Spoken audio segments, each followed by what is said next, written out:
அனைத்து மாவட்டங்களிலும் போதைப்பொருள் தடுப்பு படை உருவாக்கி தமிழக அரசு அரசாணை வெளியீடு.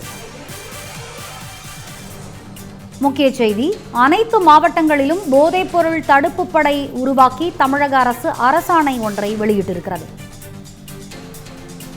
அனைத்து மாவட்டங்களிலும் போதைப்பொருள் தடுப்பு படை உருவாக்கப்பட்டிருக்கிறது. தமிழக அரசு இதுகுறித்து அரசாணையை வெளியிட்டிருக்கிறது. அண்மை செய்தியை, முக்கிய செய்தியை பார்க்கின்றோம்.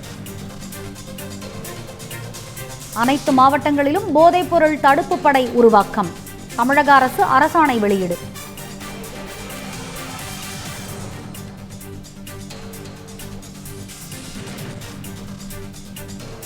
தமிழகத்தின் அனைத்து மாவட்டங்களிலும் போதைப்பொருள் தடுப்பு படை உருவாக்கப்பட்டிருக்கிறது. இதுகுறித்து தமிழக அரசு அரசாணையை வெளியிட்டிருக்கிறது. விவரங்களை வழங்குவதற்காக இணைகிறார் தலைமைச் செய்தியாளர் விக்னேஷ். விக்னேஷ், சொல்லுங்க, தமிழகம் முழுவதும் இந்த போதைப்பொருள் தடுப்பு படை உருவாக்கப்பட்டிருக்கிறது. தமிழக அரசு இது குறித்தான அரசாணை ஒன்றை வெளியிட்டிருக்கிறது. விவரங்கள் என்ன, விரிவா வழங்கலாம்? வணக்கம். தமிழக முதலமைச்சராக கடந்த மே 10 ஜோசப் விஜய் பொறுப்பேற்ற அன்று 3 முக்கியமான கையெழுத்துக்களை அவர் போட்டிருந்தார். அதில் ஒரு கையெழுத்து, தமிழகத்தில் இருக்கக்கூடிய அனைத்து மாவட்டங்களிலும் போதைப் பொருள் தடுப்பு படை பிரிவு அமைக்கப்படும் என்பதுதான் இருந்தது. அந்த கையெழுத்து என்பது தற்போது செயல்பாட்டிற்கு வர தொடங்கி இருக்கிறது. தமிழக அரசு சார்பில் தற்போது வெளியிடப்பட்டிருக்கக்கூடிய இந்த அரசாணையில் தமிழகம் முழுவதும் அனைத்து மாவட்டங்களிலும் போதைப் பொருள் தடுப்பு படை பிரிவு அமைக்கப்படுவதாகவும், அதற்காக 454 பணியிடங்கள் புதியதாக உருவாக்கப்படுவதோடு 264 கோடி ரூபாய் இந்த படையை செயல்படுத்துவதற்கான நிதியும் ஒதுக்கப்பட்டிருப்பதாக தமிழ்நாடு அரசு வெளியிட்டிருக்கக்கூடிய அந்த அரசாணையில் குறிப்பிடப்பட்டிருக்கிறது. நாளைய தினம் தமிழக முதலமைச்சர் ஜோசப் விஜய் தலைமையில் சென்னை மாநில கல்லூரியில் போதைப் பொருளுக்கு எதிரான உறுதிமொழி ஏற்கக்கூடிய நிகழ்வு நடைபெற இருக்கிறது. அந்த நிகழ்வு நடைபெறும் போது இத்தகைய அரசாணை முன்கூட்டியே வெளியிட வேண்டும் என்ற அடிப்படையில் இந்த அறிவிப்பு வெளியிடப்பட்டிருப்பதாக தகவல் கிடைக்கப்பட்டிருக்கிறது. ஏற்கனவே சிங்கப்பெண் சிறப்பு அதிரடிப்படை அமைக்கப்பட்டிருக்கூடிய சூழலில் தற்போது போதைப் பொருள் தடுப்பு படை புதியதாக உருவாக்கப்பட்டிருக்கிறது. ஏடிஜிபி ரேங்கில் இருக்கக்கூடிய ஒருவர் இந்த படைப்பிரிவுக்கு தலைமை தாங்குவார் என்ற தகவலும் கிடைக்கப்பட்டிருக்கிறது.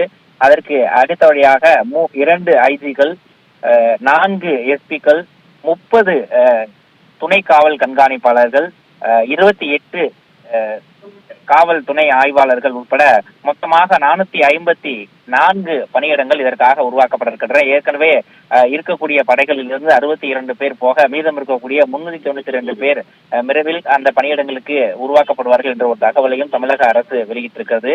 இந்த படைப்பிரிவை பொறுத்தவரையில் தமிழகத்தில் இருக்கக்கூடிய அனைத்து பகுதிகளுக்கும் நேரடியாக சென்று கள ஆய்வு நடத்துவதோடு எங்கெங்கு இந்த போதைப் பொருட்கள் உற்பத்தி ஆகின்றன, எங்கெங்கு இந்த போதைப் பொருள்கள் கடத்தப்படுகின்றன, எவ்வாறு ஒரு இடத்திலிருந்து மற்ற இடத்திற்கு எடுத்து செல்லப்படுகிறது, எங்கெங்கு விநியோகம் செய்யப்படுகிறது, சட்டவிரோதமாக விற்பனை செய்யப்படுகிறது உள்ளிட்டவற்றை கண்டறிந்து அவற்றை அடிப்படையிலிருந்து அதனை ஒழிப்பதற்கு தேவையான நடவடிக்கைகளை இந்த படைப்பிரிவு மேற்கொள்ளும் என்ற ஒரு தகவலும் தமிழக அரசு வெளியிட்டிருக்கக்கூடிய இந்த அரசாணையில் தெரிவிக்கப்பட்டிருக்கிறது.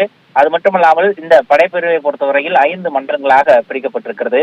சென்னை, ஆவடி, தாம்பரம் ஒரு பகுதியாகவும், வடக்கு மண்டலம், மேற்கு மண்டலம், மத்திய மண்டலம் மற்றும் தெற்கு மண்டலம் ஆகிய 4 மண்டலங்களை உள்ளடக்கிய மொத்தமாக 5 மண்டலங்களாக இந்த போதைப் பொருள் படைப்பிரிவை கண்காணிக்கக்கூடிய அந்த கண்காணிப்பு அதிகாரிகளும் செயல்படுவார்கள் என்ற அறிவிப்பும் இந்த அரசாணையில் குறிப்பிடப்பட்டிருக்கிறது. விவரங்களை வழங்கியமைக்கு நன்றி விக்னேஷ்.